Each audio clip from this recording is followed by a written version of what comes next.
इदं सुरूपं तथा वा कलत्रं यशश्चारुचित्र धनं मेरुतुल्यम् मनश्चेन लग्नं गुरोरङ्घ्रिपद्मे ततः किं ततः किं ततः किं ततः किम्. மூணாவது அத்தியாயம் ஆரம்பம். சர்வோயம் பிரமிதி பிரமாண பிரமேய பிரமாத்ரு லக்ஷணः ஆப்ரஹ்ம ஸ்தம்ப பரியந்தः மித்யாத்யாஸ ஏவேதி பகுஷः உபபத்திபிஹி அதிஷ்டிபம். இதுக்கு முன்னாடி சொன்ன விஷயங்களை சங்கேபமா அனுவாதம் பண்றார். நம்ம லோகத்துல உள்ள வஸ்துக்கள் எல்லாத்தையும் 4 விதமா பிரிக்கலாம். அதாவது இது 4க்குள்ள அடக்கலாம். பிரமிதி, பிரமாணம், பிரமேயம், பிரமாதா. பிரமிதி சொன்னா ஞானம், பிரமாணம்னா அந்த ஞானத்துக்கு உண்டான சாதனம், பிரமேயம்னா எதை தெரிஞ்சுக்கிறோமோ அது அந்த வஸ்து, பிரமாதானா யாரு தெரிந்து கொள்கிறானோ அவன். இந்த 4க்குள்ள எல்லாமே அடங்கும். அதனால சொல்லிட்டார் ஆப்ரஹ்ம ஸ்தம்ப பரியந்தக.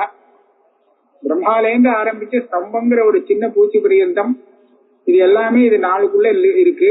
இது அவ்வளவும் மித்யாத்யாஸா ஏவ, இது ஒன்னும் பரமார்த்தம் இல்லை அப்படிங்கிறத உபபத்தியோடு நிறைய தடவை நன்னாவே நிறைய உபபத்திகள் சொல்லி பிரதிஷ்டாபனம் பண்ணியாச்சு. ஆத்மாச்ச ஜன்மாதி ஷட் பாவ விகார வர்ஜிதா கூட்டஸ்தபோத ஏவ இது ஸ்புடீகரம். இதுவும் சொல்லியாச்சு. ஆத்மஸ்வரூபத்துக்கு இந்த ஜன்மாதி 6 பாவ விகாரங்கள்ல ஒரு பாவ விகாரமும் கிடையாது, அது கூட்டஸ்த சைதன்ய ஸ்வரூபமாக இருக்கு அப்படிங்கிறதையும் ஸ்பஷ்டமா சொல்லியாச்சு. தயோஷ்ட மித்யாத்யாஸ கூட்டஸ்தாத்மனோ ந அந்தரேண அஜ்ஞானம் சம்பந்தா. இந்த சித்த முன்னாடி சொன்னோமே பிரமிதி, பிரமாணம், பிரமேயம், பிரமாதா, ஆப்ரஹ்ம ஸ்தம்ப பரியந்தம் அப்படின்னு, அதெல்லாம் மித்யாத்தியாசம்னு சொன்னோம் இல்லையா? அந்த மித்யாத்தியாசத்துக்கும் கூட்டஸ்த சைத்தன்யமா இருக்கக்கூடிய ஆத்மாவுக்கும் ஒரு சம்பந்தம் ஏற்படணும்னு சொன்னா அந்த அஜ்ஞானம் தான் சம்பந்தம். அஜ்ஞானத்தை தவிர்த்து வேற ஒரு சம்பந்தமும் இல்லை. அஜ்ஞானம் இல்லாமல் சம்பந்தம் கிடையாது. அந்நியத்திர சோதனா பரிப்பிராபிதா யதா இயமே வர்க்க அக்னிஸ்தாமா இது. ஒரு சில இடத்துல விதியால ஒரு அத்தியாசம் வரும். இந்த இயமேவர் அக்னிஸ்தாமா அப்படின்னு வருது. இயம்னு சொல்லி எங்க பிருத்திவியை சொல்றா. அதாவது ரிக்க பிருத்திவியாகவும் சாமத்தை அக்னியாகவும் பாவிச்சு பிருத்திவியில அக்னி எரிஞ்சுட்டு இருக்க மாதிரி ருக்கு அந்த சாமா ஏறி பிரகாசிச்சுட்டு இருக்கு அப்படின்னு ஒரு தியானம் பண்ண சொல்றது. அந்த இடத்துல நமக்கு அஜ்ஞானத்தினால இந்த தியானம் வரல, விதியால வருது. அதை தவிர்த்து மற்ற இடம் எதெல்லாம் தெரியுறதோ அது எல்லாமே நம்ம அஜ்ஞானத்தினால வரக்கூடிய சம்பந்தம் தான். சரி, தச்ச அஜ்ஞானம் சுவாத்ம மாத்திர நிமித்தம் ந சம்பவதி இது. அதாவது சுவாத்மா வெறும் அஜ்ஞானம்னு எடுத்துங்க. இந்த அஜ்ஞானமானது அஜ்ஞானம் மாத்திரம் இருந்தா போருமானா இருக்காது. அப்படி ஒரு அஜ்ஞான ஸ்வரூபம் இருக்காது. அஜ்ஞானத்துக்கு 2 விஷயம் கூட வேணுமா. கஸ்யசித் கஸ்மின்சித் விஷயே பவதி. தச்ச அஜ்ஞானம் கஸ்யசித் கஸ்மின்சித் விஷயே பவதி.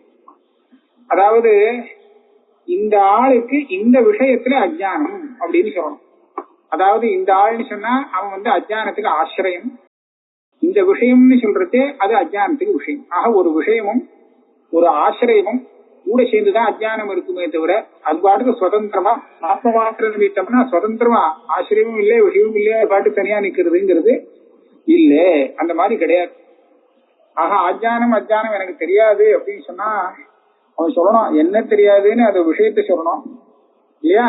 அதே மாதிரி தெரியாதுன்னு சொன்னா யாருக்கு தெரியாதுங்கிறதையும் சொல்லணும். எனக்கு தெரியாதுன்னு சேர்த்துதான் சொல்லுவான். தெரியாதுன்னு வெறும் அஜ்ஞான பிரதீதி இல்லை. அதனால இப்போ இந்த 2 விஷயத்தையும் நாம பார்க்க வேண்டியிருக்கு. அஜ்ஞானத்துக்கு ஆசிரியம் எது, அஜ்ஞானத்துக்கு விஷயம் எது? ஏன்னா அஜ்ஞானமானது நமக்கு தெரியும் போது ஒரு விஷயம் ஆசிரியம் இது 2ஐயும் சேர்த்துதான் தெரிகிறது. அதுவும் சேர்ந்து தெரியுது. அப்ப இங்க எத்தனை இருக்கு? 2 விதமான பதார்த்தம் இந்த லோகத்துல இருக்கு. இஹச்ச பதார்த்தத்வயம் நிர்தாரிதம் ஆத்மா அனாத்மாச்ச. இந்த இங்க நமக்கு இருக்கிற பதார்த்தத்தை ஆத்மா அனாத்மான்னு 2ஆ பிரிக்கலாம். அஜ்ஞானத்துக்கு ஆசிரியமாவும் விஷயமாவும் சொல்றதுக்கு இந்த ஆத்மாவை எடுத்துக்கலாமே அனாத்மாவை எடுத்துக்கலாமான்னு விசாரம். அனாத்மாவை எடுத்துக்க முடியாது, ஆக கடைசியில ஆத்மாவை தான் சொல்லி ஆகணும்னு மேல் கொண்டு விசாரம் போகும். தத்ர முதல்ல விசாரம் பண்ணி பார்க்கணும், இந்த அனாத்மாவை அஜானத்துக்கு ஆசிரியமாகவும் விஷயமாகவும் சொல்ல முடியுமா அப்படின்னு. அது முடியாதுன்னு சொன்னா வேற வழி இல்லை. அதனால ஆத்மாதான் அஜானத்துக்கு ஆசிரியம் விஷயம்னு சித்திச்சுடும். அந்த கிரமத்துல போதும். தத்ர அனாத்மனஸ்தாவது ந அஜானேனாபிசம்பந்தா. இந்த அனாத்மா இருக்கோ இல்லையோ, ஆத்மாவை தவிர்த்து பாக்கி அது அஜானத்துக்கு ஆசிரியம் ஆகாது. அதாவது அஜானத்துக்கு யாரு ஆசிரியமோ, யாரிடத்துல அஜானம் இருக்கோ அவன் அஜானி அப்படின்னு சொல்லுவோம். இப்ப கடப்படாதிகள் இருக்கே, அதுக்கு ஒண்ணுமே தெரியாது அப்படின்னு சொல்லி அதுல அஜானி நீ சொல்லலாமோ? அப்படி சொல்றது வழக்கம் இல்லை. அஜானம் அங்க இல்லை, ஞான அபாவம் இருக்கு, ஆனா அஜானம் இல்லை. அதனால அஜானத்தோட அதுக்கு சம்பந்தமே இல்லைங்க. ஏன்? தஸ்யஹி ஸ்வரூபமேவ அஜானம். தஸ்ய அனாத்மனஹா ஸ்வரூபமேவ அஜானம். அது ஸ்வரூபமே அஜான ஸ்வரூபமா இருக்கு. அதுக்கு எங்கிருந்து இன்னொரு அஜானம் வரும்? எங்கிருந்து அஜானம் வரும்? ஆகையாலே அஜான ஸ்வரூபத்துக்கு இன்னொரு அஜானம் இருக்க முடியாது. அஜானத்துல அஜானம் இருக்குன்னு சொல்ல முடியாயிடும். அது அது சரியா இல்லை. அதான் சொல்றேன், தஸ்யஹி ஸ்வரூபமேவ அஜானம் நஹி ஸ்வதஹ அஜானஸ்ய அஜானம் கடதே. அஜான ஸ்வரூபமா இருக்கக்கூடிய அந்த அனாத்மாவுக்கு ஒரு அஜானம் வந்திருக்கு அப்படின்னு சொல்ல முடியுமா? சொல்ல முடியாது. அது எப்படி இருக்குன்னு சொன்னா அஜானத்து மேல அஜானம் வந்த மாதிரி இருக்கு. சரி, ஒரு சமயம் இருக்கு அப்படின்னு ஒத்துண்டாலும் அந்த அஜானத்துல அஜானம் என்ன பண்றது? அதுக்கு என்ன வேலை? ஒண்ணுமே வேலை சொல்ல முடியாது. சம்பவதபி அஜான ஸ்வபாவே அஜானம் கம் அதிசயஞ்சனையே. ஒரு சமயம் அந்த கடத்துக்கு அஜானம் வந்துருச்சு, அந்த அஜானியா போயிடுத்து கடம்னு வச்சுக்கோ. அதனால அதுக்கு என்ன ஆச்சு? இது அஜானியா போனதுக்கும் ஞானி ஆகிறதுக்கும் மத்தியில வித்தியாசம் வர வேண்டாமா? அந்த கடத்துல ஒண்ணுமே வர முடியாது. ஏன்னா அஜானம் அந்த கடத்துக்கு என்ன பண்ணிது? எதையோ ஒன்ன பார்க்க விடாம தடுத்துதுன்னு சொல்லணும். அது ஸ்வதகாவே பார்க்கக்கூடிய சக்தியோடு இல்லை. அப்படி இருக்கிறக்க அத அது கிட்ட ஏறி இந்த அஜானமானது எதையும் பார்க்க விடாம தடுக்க வேண்டிய அவசியம் உண்டோ? அர்த்தம், கடத்துல அஜானம் உட்கார்ந்து கடத்தை எதையும் பார்க்க விடாம தடுக்கிறது அப்படின்னு சொன்னோன்னு வச்சுங்க, இது தேவையில்லாத விஷயம். ஏன்னா கடம் எதையும் பார்க்கவே போறது. அதான் சொல்றார், கம் அதிசயம் ஜனையே நஜதத்திர ஞான பிராப்திரஸ்தி ஏன தத் பிரதிஷேதாத்மகம் அஜானம் சார். இந்த கடத்தை அஜானம் ஆசிரியிக்காமல் போச்சுன்னு சொன்னா கடம் பாட்டுக்கு எல்லாத்தையும் பார்க்க ஆரம்பிச்சிடும் அப்படிங்கிற ஒரு ஞான பிராப்தி கடத்துக்கு உண்டோ? கடத்துக்கு எந்த விஷயத்தையும் தெரிஞ்சுவிடும் அப்படிங்கிற ஒரு ஞான பிராப்தியே இல்லை. அதனால அதை தடுக்கிறதுக்கு அஜானம் அது மேல இருந்து அது ஆச்சரியமாக கொண்டு எல்லாத்தையும் மறைக்கிறது. கட்டம் மற்ற விஷயங்கள் எல்லாம் பார்க்க விடாமல் கட்டத்தை தடுக்கிறது அப்படின்னு சொல்ல முடியாது. அது மாத்திரம் இல்லை, அஜானத்துக்கு ஆசிரியம் அனாத்மான்னு சொல்லப்பட்டார். ஏன் தெரியுமா? அனாத்மனச்ச அஜான பிரசூதத்வாத். அந்த அனாத்மா இருக்கே அஜானத்துடைய காரியம் தானே. அஜானத்தினால வந்த விஷயம் அது அஜானத்துக்கு ஆசிரியம் அப்படின்னு சொன்னா அது வரதுக்கு முன்னாடி அஜானம் என்ன வெறும் நின்றுதான் ஆசிரியம் இல்லாமல். அதனால அஜானத்தினுடைய சுவாவம் ஒரு ஆசிரியம் ஒரு விஷயம் இதோட சேர்ந்துதான் இருக்கும் அப்படின்னு இருக்கும்போது அந்த அஜானத்துக்கு ஆசிரியமாக அதனால உண்டாக்கப்பட்ட அனாத்மாவை சொல்றதுங்கிறது தப்பு. ஏன்னா காரியமான அனாத்மா பிற்பாடு வரக்கூடியது. அதுக்கு வரத்துக்கு முன்னாடி காரணமான அஜானம் இருந்தாக வேண்டியிருக்கு. இருக்கும்போதுதான் அதுக்கு ஆசிரியம் தேவைப்படுறது. அப்ப ஆசிரியம் கிடைக்கலன்னு சொன்னா அது எப்படி இருக்க முடியும்? நகி பூர்வ சித்தம் சத்து ததோ லப்தாத்மலாபஸ்ய ஆசிரியஸ்ய ஆசிரயி சம்பவதி. ஆசிரியம்னா இன்னொன்னு, அது எது ஆசிரியம் இருக்கோ அது ஆசிரயி அப்படின்னு சொல்றது. பூர்வ சித்தமாக முன்னாடியே சித்தமா இருக்கக்கூடிய அந்த அஜானமானது ததகனா தன்னிடத்திலேருந்து லப்தாத்மலாபஸ்ய சேட்சிதா தன்னிடத்திலேருந்து உண்டாகக்கூடிய அனாத்மா இருக்கே அந்த அனாத்மா இனிமேதான் வரப்போறது. அதை ஆசிரியமாக கொண்டிருக்க முடியுமோ?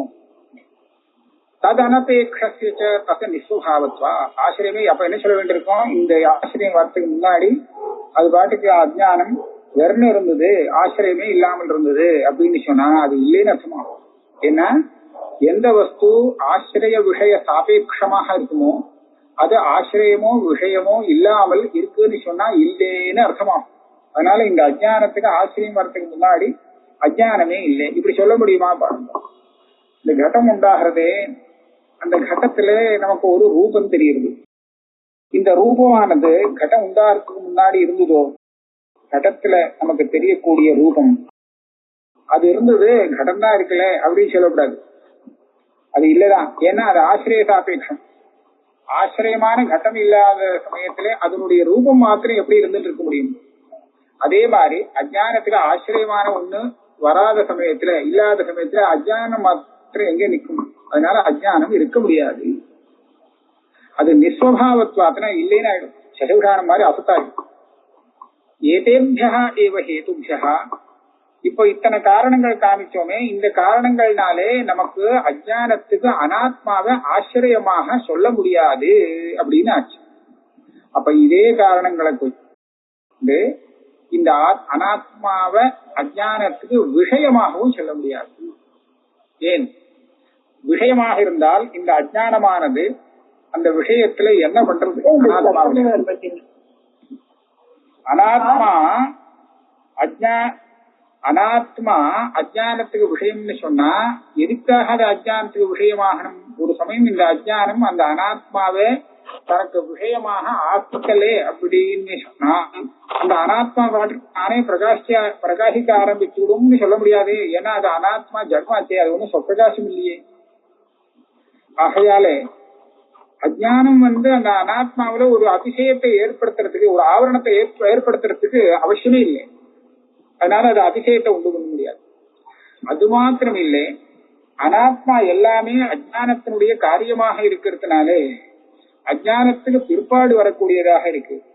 இந்த அஜ்ஞானம் அந்த அனாத்மா வரத்துக்கு முன்னாடியே இருக்கிறதுனாலே அதுக்கு விஷயம் சொல்லும் போது அஜ்ஞானம் அனாத்மா வரத்துக்கு முன்னாடியே அதுக்கு விஷயம் சொல்லியாகணும். அப்போ இந்த அனாத்மாவை பிற்பாடு வரக்கூடிய ஒரு வஸ்துவை அந்த தனக்கு அதுக்கு காரணமா இருக்கக்கூடிய அஜ்ஞானம் தனக்கு விஷயமாக எடுத்துக்கொள்ளாது.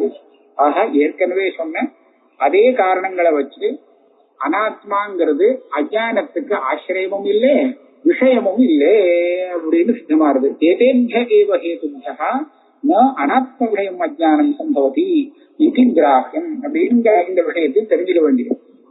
இந்த விசாரத்தினால இப்ப என்ன சித்தமாச்சு?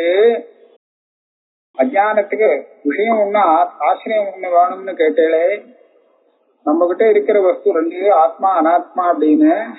அதுல அனாத்மா அஜ்ஞானத்துக்கு விஷயமும் ஆகாது ஆசிரியமும் ஆகாதுன்னு ஆயிடுச்சு. இங்க என்ன இருக்கு? பாக்கி ஆத்மா. அதத்தான் சொல்லி ஆகணும். ஏவந்தாவது ந அனாத்மனஹா அஜ்ஞானித்வம் நாபி தத் விஷயம் அஜ்ஞானி. அனாத்மாவை போய் அஜ்ஞானி அப்படின்னு சொல்லக்கூடாது, சொல்ல முடியாது. அதே மாதிரி அஜ்ஞானத்துக்கு அது விஷயம்னு சொல்ல முடியாது. அப்ப என்ன பண்றது? பாரிசேஷ்யாத் ஆத்மன ஏவ அஸ்து அஜ்ஞானம். வேற வழி இல்லை, இதான் பாக்கி. அதனால ஆத்மாவுக்கு தான் அஜ்ஞானம், அதாவது ஆத்மாதான் அந்த அஜ்ஞானத்துக்கு ஆசிரியம். இந்த பட்சம் பரவாயில்லை. ஏன்னு கேட்டா அனுபவத்துக்கு அனுகூலமா இருக்கான். என்ன தெரியுது? சத்ய அஜ்ஞோஸ்மி இத்தியனுபவ தர்சனாத் அகம் அஜ்ஞா அஸ்மி. அவனுக்கு தெரியுது நான் தான் அஜ்ஞானி அப்படின்னு தெரியுது. அஜ்ஞானின்னு சொன்னா அஜ்ஞானத்துக்கு தான ஆசிரியம் அப்படின்னு அவன் அனுபவத்துல தெரியுது. அப்ப அதனாலே ஆத்மாவை அஜ்ஞானத்துக்கு ஆசிரியம் வச்சுட்டா இது சௌகரியமா இருக்கு, அனுபவத்துக்கு அனுகூலமாக இருக்கு. அனுபவம் மாத்திரம் இல்லை, ஸ்ருதியும் அப்படிதான் சொல்றது. சோஹம் பகவோ மந்திரவிதேவாஸ்மினாத்மவித் இது ஸ்ருதே. சாந்தோக்கியத்துல சனத்குமார்கிட்ட நாரதர் போகும்போது அவர் சொல்றார், நான் மந்திர வித்து தானே தவிர ஆத்ம வித்து இல்லை அப்படின்னு. அதாவது ஆத்ம விஷயத்துல எனக்கு அஜ்ஞானம் இருக்கு, அகம்தான் ஆத்மவித்து, ஆத்ம ஜானம் எனக்கு இல்லை, நான் அஜ்ஞானி அப்படின்னு விடுறார். அப்போ இது போருமே நமக்கு அஜ்ஞானம் யாருக்கிட்ட இருக்குன்னு அவர் சொல்லி கொடுத்துட்டார். நாரதர் தெரிவிச்சு விட்டார், தனக்கு இருக்குங்கிறதே பார்த்துட்டார். அதனாலே ஆத்மா அஜானத்துக்கு ஆசிரியம் அப்படின்னு சொல்லணும். அப்படி சொல்லிட்டா ஏற்கனவே உள்ள தோஷம் வராது. ஆனா வேற ஒரு தோஷம் வரும். நச்ச ஆத்மனஹ அஜ்ஞானஸ்வரூபதா தஸ்ய சைதன்ய மாத்திர ஸ்வபாவ்யாத். ஏற்கனவே சொன்னோமே இந்த அனாத்மா அஜ்ஞான ஸ்வரூபமாக்கும் அதுல இருந்து வந்ததுன்னு. அந்த மாதிரி இப்ப இல்ல. ஏன்னா ஆத்மாங்கிறது ஒரு தனி வஸ்து. அது அஜ்ஞானத்தினால வந்த வஸ்து இல்ல. அது அஜ்ஞான ஸ்வரூபம் கிடையாது. அது எப்படி இருக்கு? இதுக்கு விபரீத சுபாவமா இருக்கு. அஜ்ஞானத்துக்கு விபரீதமான சுபாவங்கிறது ஞானஸ்வரூபம். ஞானஸ்வரூபமாக ஆத்மா இருக்கிறது. இந்த அஜ்ஞானம் என்ன பண்றது? ஞானஸ்வரூபமா தானே பிரகாசிக்கக்கூடிய அந்த ஆத்மாவில ஒரு அதிசயத்தை ஏற்படுத்துறது. என்ன பண்றது தெரியுமா? அதிசயச்ச சம்பவதி ஞான விபரிலோபா ஞான பிராப்தேஷ்ட சம்பவா. ரெண்டு வேலை பண்ணி விடுறது. அது பிரகாசமா இருக்குங்கிறதே இவனை தெரியப்படுத்தாம அது லோபம் பண்ணி விடுறது. இது பிரகாசம் தானே பிரகாசிக்கணுமோ இல்லையோ, இவன்கிட்ட கேட்டா தெரியலேங்கிறது. அதாவது தானே பிரகாசிக்கலே அப்படின்னு விவகாரத்தை ஏற்படுத்த முடியாது ஆவரணம் பண்றது. இதான் ஞான விபரிலோபகாங்கிறது. இன்னொன்னு, இந்த ஆவரணத்தை நிவர்த்தி பண்றதுக்கு ஒரு ஞான பிராப்தி தேவை பண்ணிடுச்சு. இல்லாட்டா ஆத்மா பிரகாசிக்கிறதுக்கு ஞானமே வேண்டாம். இப்போ இந்த அஜ்ஞானம் ஆவரணம் பண்ணி வச்சிருக்கிறதுனாலே அதை நிவர்த்தி பண்றதுக்கு ஆத்மா ஞானத்தை கேட்கறது. ஞான பிராப்தேஷ சம்பவா. இது ரெண்டும் அஜ்ஞானத்தால நமக்கு கிடைச்சது. இல்ல வந்த லாபம் இது. தஸ்ய ஞானகாரித்வாத். இந்த ஆவரணம் வந்தாச்சுன்னா அப்ப ஞான பிராப்தி வேணும். இந்த அஜ்ஞானம் தான் அவனுக்கு ஞானத்தையும் கொடுத்து விடுறது. நச்ச அஜ்ஞான காரியத்துவம் ஆத்மஸ்வபாவ்யாத். இந்த ஆத்மஸ்வரூபம் இருக்கே, இது அஜ்ஞான ஸ்வரூபம் இல்லைன்னு சொன்னோம். அஜ்ஞானத்துடைய காரியம் கூட இது இல்லை. ஏன்னா இது நித்திய கூட்டஸ்தமா இருக்கு ஆத்மஸ்வபாவம். அதனால இது தாராளமா அந்த அஜ்ஞானத்துக்கு ஆச்சரியம்னு சொல்லிவிடலாம், சிரமம் இல்லை. அஜ்ஞான அனபேட்சஸ்ய ஆத்மனஹ ஸ்வத ஏவ ஸ்வரூப சித்தே யுக்தம் ஆத்மனஹ ஏவ அஜ்ஞத்துவம். அஜ்ஞானம் இன்னொன்னு, அஜ்ஞானம் வந்தாதான் ஆத்மாவே சித்திக்கிறதுன்னு இல்லை, இது தானாவே சித்திக்கிறது. அதனால அஜ்ஞான அபேட்சை இல்லை. ஆத்மா தான் இருக்கிறத தெரிவிச்சுக்கிறதுக்கு ஒரு அஜ்ஞானத்தை கேட்கல. ஆகையால அதனுடைய சுரூபம் ஸ்வதஸ்வ சித்தமாக இருக்கிறதுனாலே அதுல ஆத்மா தனக்கு ஆசிரியமாக அதை அண்டறது. அப்ப என்னாச்சு? அதை ஆசிரியிக்கும் போது ஆத்மா அஜ்ஞானியாக தெரிகிறது. ஆஹா, அஜ்ஞானத்துக்கு ஆசிரியம் கிடைச்சு போச்சு ஆத்மா. விஷயம் எதுன்னா விஷயமும் அதுவே தாங்கிற. கிம் விஷயம் புனஸ்தத் ஆத்மனஹ அஜ்ஞானம். ஆத்மாவுக்கு எந்த விஷயத்துல அஜ்ஞானம்? பதில் என்ன தெரியுமா? ஆத்ம விஷயம் இது ப்ரூமஹா. முன்னாடிதான் சொல்லிட்டோமே, அனாத்மா அஜ்ஞானத்துக்கு விஷயமே ஆக முடியாது அப்படின்னு. அப்ப இந்த ஆத்மாவுக்கு அஜ்ஞானம் இருக்கே, அந்த ஆத்மாவுக்கு எந்த விஷயத்துல அஜ்ஞானம்னா தவ விஷயத்துலதான் அஜ்ஞானம். ஆத்ம விஷய அஜ்ஞானம். அப்போ இந்த அஜ்ஞானம் என்னாச்சு? அதுக்கு விஷயமும் சரி ஆசிரியமும் சரி அதே ஆத்மா, ஒரே ஆத்மா. இதைத்தான் சொல்றது. ஆசிரியத்துவ விஷயத்துவ பாகினி நிர்விபாக சிதிரேவ கேவலா பூர்வசித்த தமசோஹி பஷ்டிமஹா நாஸ்ரயோ பவதி நாபி கோச்சரஹ. நம்ம ஆத்மனோபி ஞானஸ்வரூபத்வாத் அனன்யத்வாச்ச ஞான பிரகிருதித்வாதிभ्यश्च ஹேதுभ्यः நைவ அஜ்ஞானம் கிடத்தே. இப்ப நானும் சொல்லி ஒரு பூர்வபக்ஷத்தை கலப்புறேன். இதுவரையில் என்ன சொன்னேன்? அஜ்ஞானத்துக்கு ஆசிரியம் வேணும், விஷயம் வேணும். நம்ம கிட்ட ஆத்மா அனாத்மான்னு ரெண்டு இருக்கு. அந்த அனாத்மாவை அஜ்ஞானத்துக்கு ஆசிரியமாகவும் விஷயமாகவும் சொல்ல முடியல. ஏன்னா அது பல காரணங்கள் சொன்னார். அப்ப என்ன பண்றது? ஆத்மாவை அஜ்ஞானத்துக்கு ஆசிரியமாகவும் விஷயமாகவும் வச்சு விடலாம் அப்படின்னு. இப்ப இவன் என்ன கலப்புறான்னா, ஆத்மா அஜ்ஞானத்துக்கு நேர விபரீத ஸ்வரூபமா இருக்கு. ஆகையால இது அஜ்ஞானத்துக்கு ஆசிரியமும் ஆகாது, விஷயமும் ஆகாது.